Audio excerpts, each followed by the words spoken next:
Thank you very much, Mr. Speaker, and I'd like to thank the good gentleman from Kentucky for his hard work on this bill.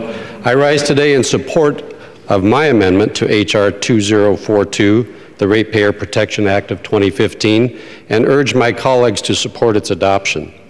This amendment, which I am proud to introduce with my friend and colleague from the state of Washington, Congresswoman Jamie Herrera Beutler, would very simply direct the Environmental Protection Agency to consider hydropower as a renewable energy source when issuing, implementing, and enforcing any final rule regarding carbon dioxide emissions from existing power plants under the Clean Air Act. EPA's misguided proposed Clean Power Plan, which the agency announced in June of 2014, attempts to regulate and reduce the amount of carbon emitted from the power sector by setting emission guidelines for each individual state. Under the proposed rule, my home state of Washington would be responsible for an unattainable 72% reduction in its carbon emissions by the year 2030. To put this into context, the state of Iowa would be required to reduce carbon emissions by 16%, the state of Kentucky, Mr. Chairman, by 18%, and the state of North Dakota by 11%. I believe the proposed Clean Power Plan would have devastating consequences for each and every state, as well as for the country at large, which is why I'm proud to co-sponsor and support H.R. 2042. Mr. Speaker, the requirements placed on Washington by this misguided rule are simply unachievable, will hurt our families, our small businesses, by raising the cost of electricity, and will cost our economy billions of dollars just to comply. My amendment would seek to provide a reality check to EPA and highlight the effect this regulation would have on such states as Washington, Oregon, Idaho, and South Dakota, which are blessed with abundant sources of hydropower, a non-emitting energy source. However, under the EPA's plan, hydropower is not treated as a renewable energy source, despite the fact that the Obama administration has recently been touting the potential of hydropower as part of its all-of-the-above energy strategy. In fact, Mr. Speaker, last April, Secretary Moniz discussed the importance of hydropower and described it as a renewable in an address to the National Hydropower Association.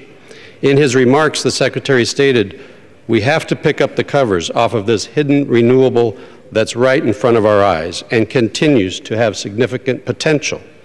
Yet despite this public praise for hydropower and recognition of it as a renewable, the EPA decided to push a plan that explicitly neglects hydropower as a renewable in favor of other sources such as wind and solar. Additionally, the EPA's plan uses the year 2012 as its baseline for each state's carbon reduction goals. This would also negatively impact my home state and others in the Northwest. In 2012, Oregon and Washington experienced unusually high levels of rainfall, unfortunately unlike this year, which led to a sharp increase in hydropower production, and therefore we used less energy from fossil fuel sources. As a result, the proposed rule seriously underestimates the average amount of carbon used by my state in its power production, which in reality is much higher than the EPA 2012 baseline.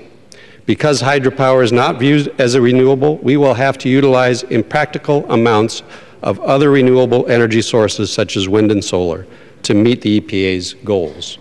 Mr. Speaker, the effects of this decision in those states with large amounts of existing hydropower, such as mine, Oregon, South Dakota, and Idaho, are significantly disadvantaged under the rule and will not get credit for the existing hydroelectric generation and infrastructure. However, my amendment would address this issue by directing EPA to simply recognize hydropower as a renewable energy source. This would in no way restrict the goals of H.R. 2042, which I fully support, nor would it negatively affect other non-hydropower states. It just highlights the misguided rule put forth by the agency. Mr. Speaker, I urge my colleagues to support the Newhouse Herrera Beutler amendment and the underlying bill, and I yield back the balance of my time and urge the amendment's adoption.